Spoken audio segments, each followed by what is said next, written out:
پھر ملک میں انتخابات ہوں تاکہ دھاندلی کا راستہ روکا جائے. یہ سارا غیر آئینی کھیل اسی بنیاد پر کھیلا گیا کہ ایک دھاندلی سے اقتدار میں آئے اور دوسری دھاندلی سے دوبارہ اقتدار میں آنے کا راستہ کھولا جائے.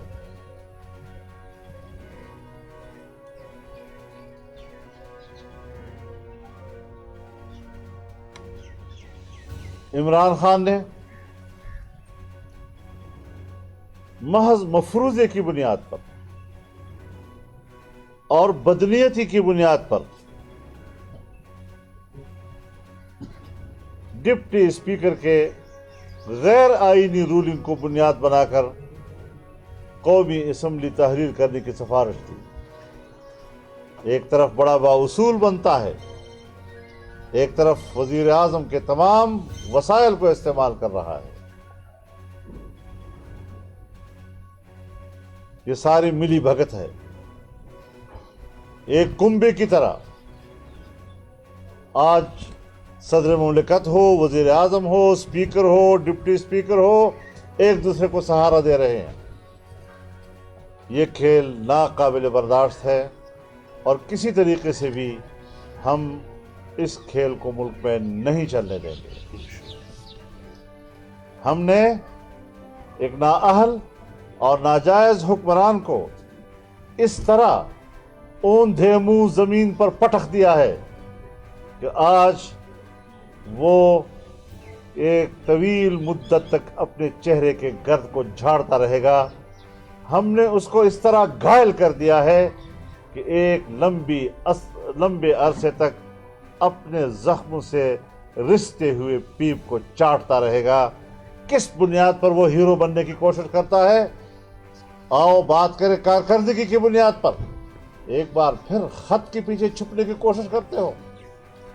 وہ خط کہ جس کے اوپر سیکورٹی کمیٹی کہہ چکی ہے کہ اس میں بیرونی سازش کا کوئی اثرات نظر نہیں آ رہے، اور آج ببانگ دہل وہ سیکورٹی کمیٹی کے اسٹیبلشمنٹ کی طرف سے نمائندگان کے بارے میں کہتا ہے کہ وہ میری طرف سے مطمئن ہو گئے تھے.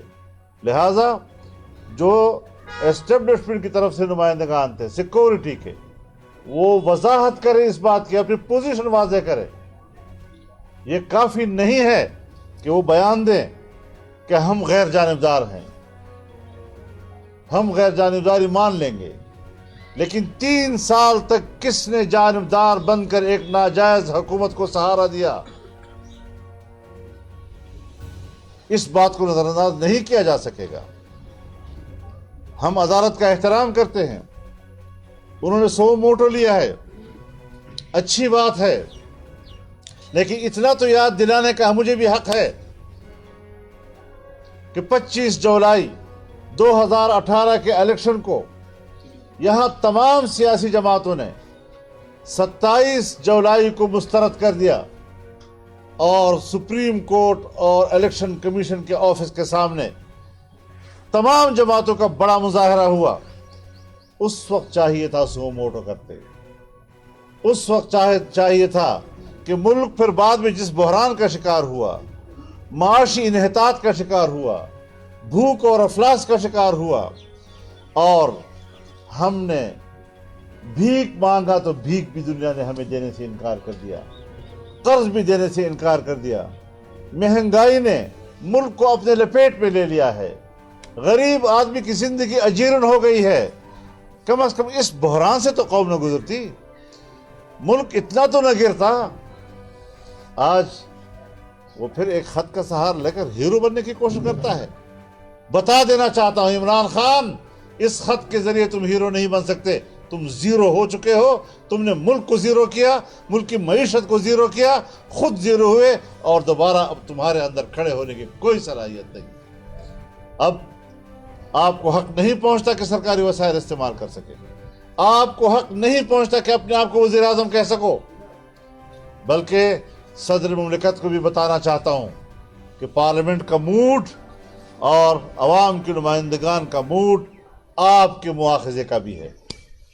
آپ بھی اسی رجیم کا حصہ ہے. رجیم ناجائز اور جبر کی بنیاد پر تسلط کا نام ہے. ہم اس کو قبول نہیں کر سکتے.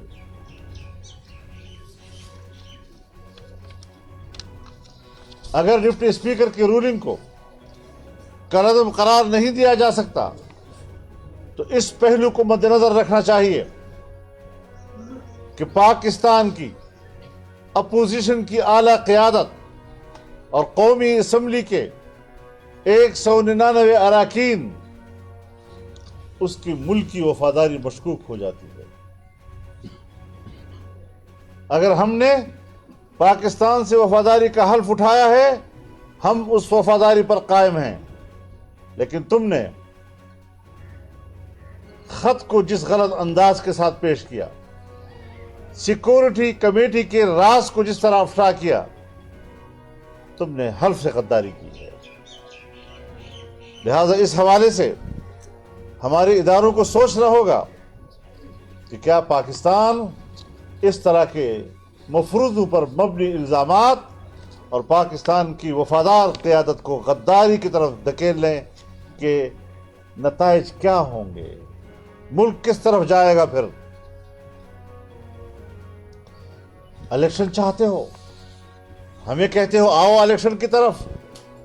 الیکشن کے لیے 3.5 سال ہم سڑکوں پہ رہے ہیں، تم الیکشن سے بھاگتے رہے ہو. تمہیں الیکشن کی طرف دھکیلا ہے عدم اعتماد کی تحریک نے. تم میں ہمت ہے، تم میں جرت ہے، قومی اسمبلی کے اندر عدم اعتماد کی تحریک کا سامنا کرو. سوال گندم جواب چنا، ایجنڈے پر ہے عدم اعتماد اور اس کو پروروگ کر رہے ہو ایک مفروضے کی بنیاد پر، قرارداد کی بنیاد پر. یہ کھیل نہیں چلیں گے. ہم اس کا مقابلہ کریں گے اور ہم نے تمہیں 3.5 سال میں بتا دیا کہ ہم مقابلہ کرنے کی صلاحیت رکھتے ہیں. یہ جو تم لوگ کبھی کبھی سڑکوں پہ بلاتے ہو نا اپنے یوتھیوں کو، ان کو چوہے کے بلوں میں بھی جگہ نہیں ملے گی. پبلک ہم ہیں، عوام ہم ہیں، تم تو دھوکہ ہو، تم تو سراب ہو. تمہاری حیثیت تو آج سامنے آ گئی ہے تمہاری کارکردگی کی بنیاد پر. خط کے پیچھے چھپنے کی کوشش مت کرو. بتاؤ تمہاری کارکردگی کیا ہے. تم نے ملکی معیشت کا کیا کیا، تم نے غریب کا کیا کیا. جو والدین اپنے بچوں کے تعلیم کا فیس نہیں ادا کر سکتے اس کا کیا بنا. جو ماں باپ اپنے بچوں کا علاج نہیں کروا سکتے اس کی جیب کی طاقت تم نے ختم کر دی. جو ماں باپ اپنے بچوں کے لیے بازار سے راشن خریدنے کے قابل نہیں رہے، یہ کارکردگی دکھاؤ، اس پہ بات کرو.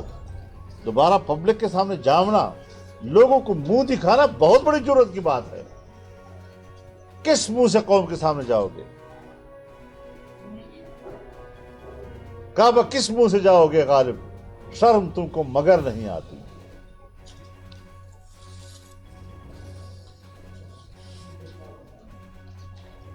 ہم چاہتے ہیں الیکشن ہوں، لیکن انتخابات کے لیے اساس ملک کا آئین ہوگا. آئین مجروح ہو چکا ہے، آئین کے ورقے پھاڑے گئے، آئین کی توہین کی گئی ہے. ہم یہی چاہتے ہیں پہلے آئین کی عزت بحال ہو، پھر اسی آئین کی روشنی میں اصلاحات ہوں تاکہ شفاف اور صاف الیکشن کی ضمانت مل سکے. اس طرح الیکشن میں جانا گدلے ماحول میں، اس کا تو معنی یہ ہے کہ ایک گدلے پانی سے نکلے اور دوسرے گدلے پانی میں اترے.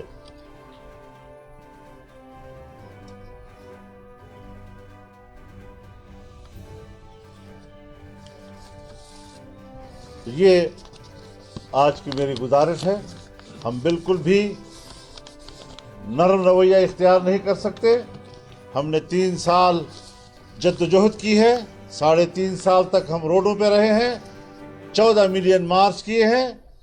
پی ڈی ایم کے زیر اہتمام پاکستان کے عوام اپنی رائے دے چکی ہے.